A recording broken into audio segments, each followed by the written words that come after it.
Find the probability of a coin landing on heads or a coin landing on tails. So they're asking for the probability of H or T. So we just want to fill out the formula. Probability of heads plus the probability of tails minus the probability of both heads and tails. Alright, so what is the probability of heads? We can go to the tree for that. Tree has 2 branches to it. One of them is favorable to heads out of 2. So the probability of heads then is 1 out of 2. Probability of getting tails, of course, is the complement of that, 1 out of 2. And then we need probability of getting both heads and tails. Now this is a single flip. It says that right here. Coin is flipped once. So you gotta think to yourself, is it possible to get both heads and tails on a single flip? And the answer is no. Of course, we can see in the tree that there are no heads and tails outcomes. You can only get one or the other. So therefore, the probability of getting both is 0. They are mutually exclusive.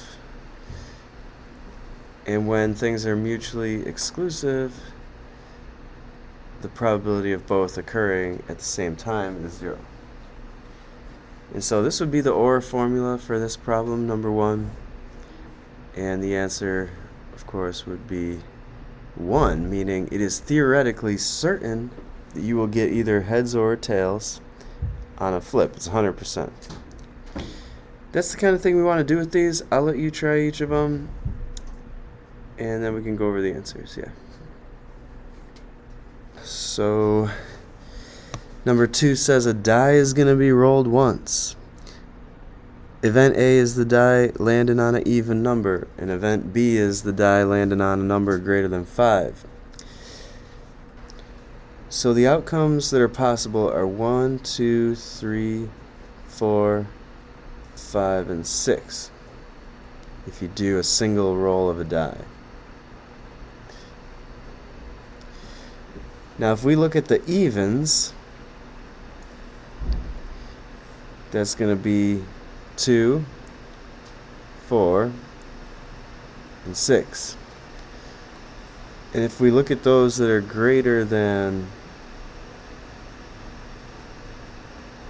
5, that would be just 6. So they have an outcome in common, which is 6. And that's significant when it comes to writing the formula. Now we also may want to make a Venn diagram for this.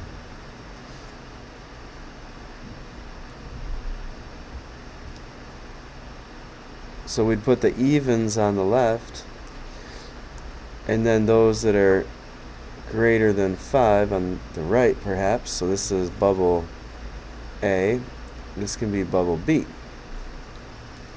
Alright, go ahead and place the numbers into their proper spots in the Venn diagram. Okay, so certain numbers on the die do not belong in either of these bubbles. Some of them should go outside. That would be, of course, 1 and 3 and 5 as well. See, we see that 1 and 3 and 5, they aren't found in either one of those events.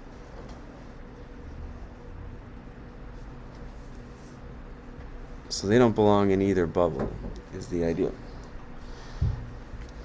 Okay, but we see that there's one element that they would have in common, and that would be 6. They both have 6 in their bubbles, so we want to put that 6 in the middle, because it's part of both sets. Then we have a 2 and a 4. They would go in the even only region. So that would be the correct Venn diagram for this situation. Now, we have to do the formula, the probability of A plus the probability of B minus the probability of A and B. So what's going to be the probability of A based on what you see here? 3 out of 6, right? Now you can see that by looking at the bubbles, and you can see how 3 of the outcomes are inside the A bubble out of the total 6. And that's where we get the 3 out of 6 from for that, right? Okay, and then what about probability of B? What would that be? So now we're looking at the B bubble, and we see that it only includes one element out of the 6. Okay, so that's 1 out of 6. When we're trying to find the OR outcomes, they are the outcomes that are located anywhere in these bubbles. Okay, what I've shaded in yellow is the A or B region. So A or B is the yellow. I'll do the and in a different color.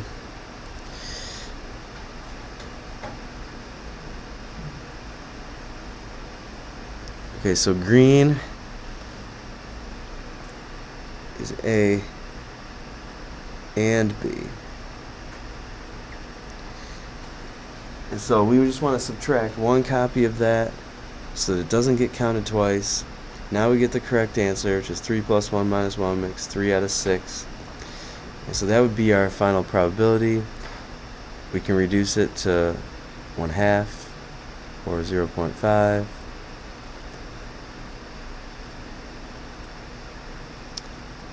Alright. Now another method for finding that answer though is just to count up those that are in the yellow and green regions. Anybody who's inside the bubbles is part of A or B. So that's 3 out of 6, clearly. Okay, so 3A. A card is picked from a standard 52 card deck. Event A is it being an ace, and event B is it being a 9. So these things are mutually exclusive. That's useful to know when it comes to doing the formula.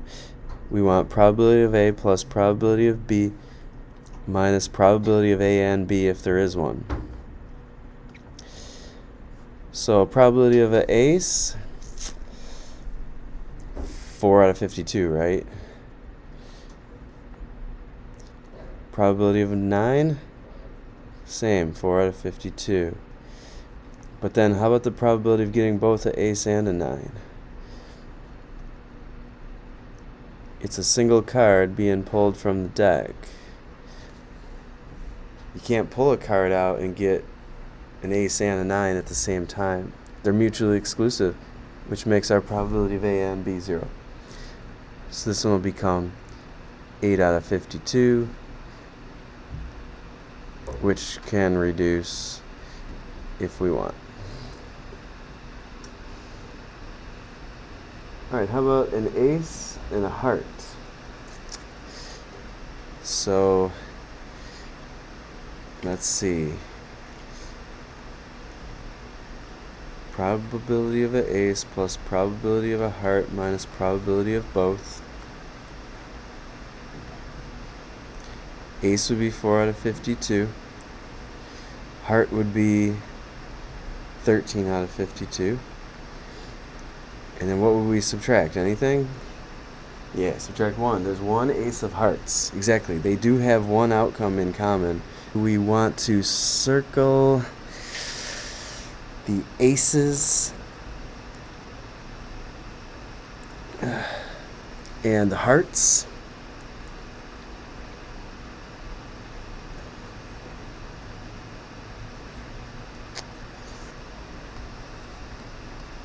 We got 4 out of 52 for aces.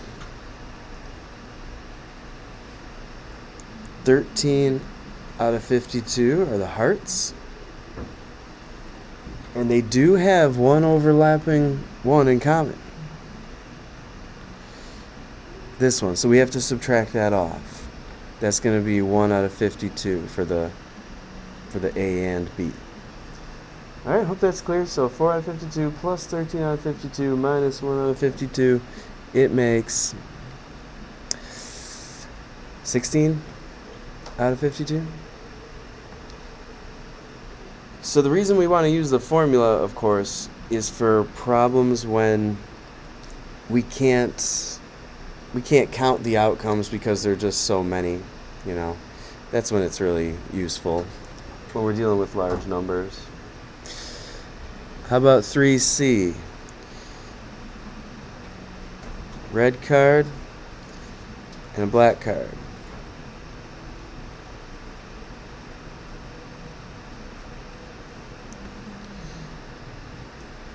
Well, you got half the deck is red cards, half the deck is black cards. Probability of red and black is 0. Therefore, we're looking for 1. 100%. Let's circle the picture cards.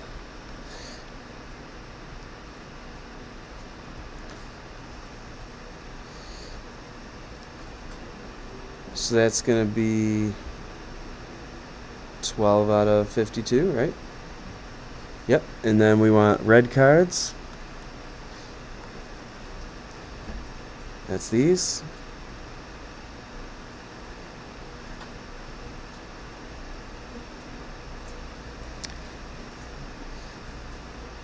That'll be 1/2 of the cards, which is 26 out of 52.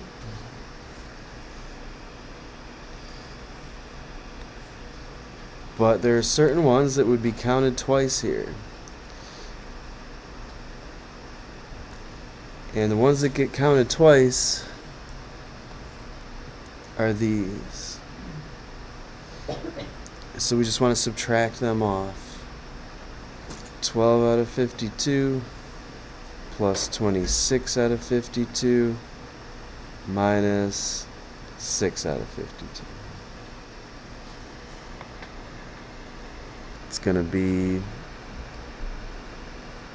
32 out of 52. Now notice that you can count those up if you want. Just count anybody who's in region B and everybody who's in region A. They are counted as successes when you're doing the OR formula.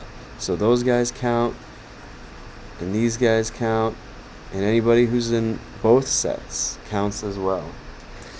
If we count all them up, it should add to 32. Let's just check real quick. 1, 2, 3, 4, 5, 6, 7, 8, 9, 10, 11, 12, 13, 14, 15, 16, 17, 18, 19, 20, 21, 22, 23, 24, 25, 26, 27, 28, 29, 30, 31, 32. Perfect.